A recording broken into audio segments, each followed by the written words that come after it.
নমস্কাৰ ছাত্ৰ ছাত্ৰীসকল মই প্ৰাচুৰ্য ছাৰ আৰু মোৰ লগত আছে ফৰেষ্টমেন অফ ইণ্ডিয়া যাদৱ পায়ং ছাৰ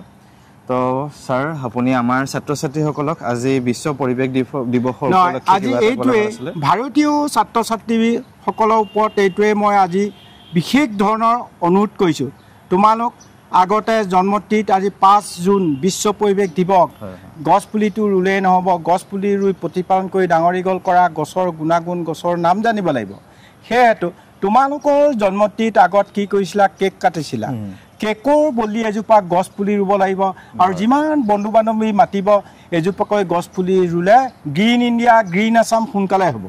সেইকাৰণে অনুৰোধ কৰিছোঁ তোমালোকে ভৱিষ্যত আৰু তোমালোকৰ কাৰণে এইবোৰ পদক্ষেপ বিশ্ব পৰিৱেশৰ দিৱসৰ দিনাখন অনুৰোধ কৰিলোঁ ধন্যবাদ গোটেই বিশ্বখন তোমালোকৰে হয় গোটেই অসমখন তোমালোকৰে হয় তোমালোকে ভালকৈ অসমৰ কাৰণে এতিয়া গছ গছনি ৰুব লাগিব আৰু ছাৰ নিচিনাকৈ